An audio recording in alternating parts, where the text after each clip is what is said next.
Baik, bismillahirrahmanirrahim. Assalamualaikum warahmatullahi wabarakatuh. Baik, kembali lagi bersama saya. Kali ini yang akan kita pelajari yaitu IPA. Untuk materi ini kita sudah masuk materi bab 4, yaitu mengenai suhu dan perubahannya. Tentunya kita sudah mengenal yang namanya suhu ya. Nah, suhu itu kadang disebut ada suhu panas, ada suhu dingin. Namun, apakah anakku sebenarnya tahu apa sih sebenarnya yang dimaksud dengan suhu? Nah, suhu pada sebuah benda adalah tingkat derajat panas suatu benda. Benda yang panas mempunyai derajat panas yang lebih tinggi daripada benda yang dingin. Artinya, benda yang panas itu derajat panasnya itu lebih tinggi dibanding dengan benda yang dingin. Berarti suhu benda itu tingkat derajat panas ya yang dimiliki oleh suatu benda. Nah, untuk mengukur tingkat derajat panas pada suatu benda, maka digunakan sebuah alat yang disebut dengan termometer. Nah, termometer itu ada beberapa jenis. Yang pertama ada termometer zat cair. Nah, secara umum, benda-benda di alam akan memuai atau ukurannya bertambah besar jika suhunya naik. Kenyataan ini dimanfaatkan untuk membuat termometer dari zat cair. Nah, coba kita perhatikan gambar termometer.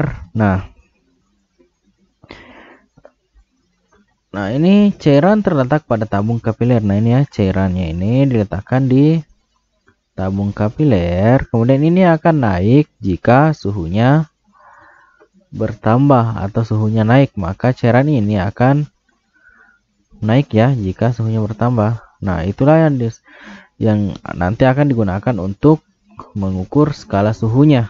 Oke, bisa dipahami. Kemudian zat cair yang biasa digunakan untuk isi termometer itu ada raksa dan alkohol. Raksa memiliki keistimewaan yaitu warnanya mengkilat dan cepat bereaksi terhadap perubahan suhu.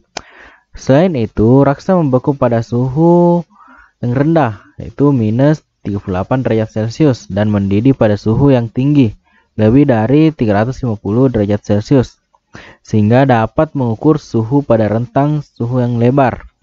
Namun, raksa itu sangat beracun sehingga berbahaya jika termometernya pecah.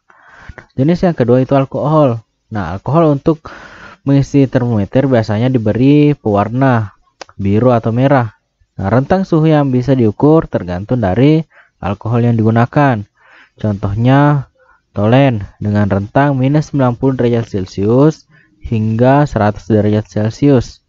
Kedua, etil alkohol dengan rentang minus 110 derajat Celcius hingga 100 derajat Celcius. Alkohol tidak seberbahaya raksa dan mudah menguap sehingga lebih aman digunakan sebagai pengisi termometer. Oke. Kemudian selanjutnya, termometer zat cair itu dibagi menjadi dua. Ada namanya termometer laboratorium.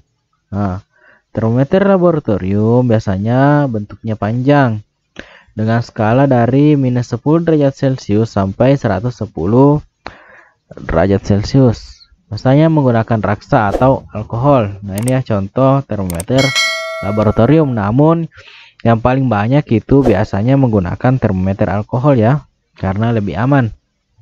Kemudian yang kedua, termometer suhu badan. Ini untuk mengukur suhu badan. Biasanya skalanya antara 35 derajat Celcius sampai 42 derajat Celcius. Pipa di bagian bawah dekat labu dibuat sempit sehingga pengukurannya lebih teliti akibat raksa tidak segera turun. Nah, ini ya. Ini memang dibuat khusus. Pipanya ini lebih sempit ya, karena ini untuk memudahkan pengukuran, lebih mudah ya, karena ini supaya nanti ini yang cairannya nanti tidak skalanya itu tidak langsung turun. Oke. Kemudian jenis termometer yang kedua ada termometer bimetal. Ini biasanya menggunakan dua logam yang berbeda. Nah, coba perhatikan ini gambar. Jika suhunya berubah, bimetal akan melengkung karena logam yang satu memuai lebih panjang dibanding yang lain. Hal ini dimanfaatkan untuk membuat termometer, ya. Jika misal ini memuai, maka ini logamnya akan melengkung. Ya, cara kerja dari termometer bimetal. Kemudian selanjutnya yang ketiga itu termometer kristal. Nah, kalau ke termometer kristal itu terdapat kristal cair yang warnanya dapat berubah jika suhu berubah. Kristal ini biasanya dikemas dalam plastik tipis. Untuk ini digunakan untuk mengukur suhu tubuh, suhu akuarium dan sebagainya. Nah, coba perhatikan ini ya. Ini warnanya akan berubah tergantung dari berapa suhunya. Seperti ini ya. Oke, bisa dipahami mengenai jenis-jenis termometer. Yang pertama tadi, jenis termometer yang pertama ada namanya termometer zat cair. Yang kedua ada termometer bimetal dan ketiga ada termometer kristal. Nah, ingat ya, fungsi termometer itu untuk mengukur suhu ya, atau untuk menentukan derajat suhu. Bisa dipahami? Oke, mungkin cukup sekian ya untuk materinya. Jika ada kesalahan mohon dimaafkan. Sekian, wassalamualaikum warahmatullahi wabarakatuh.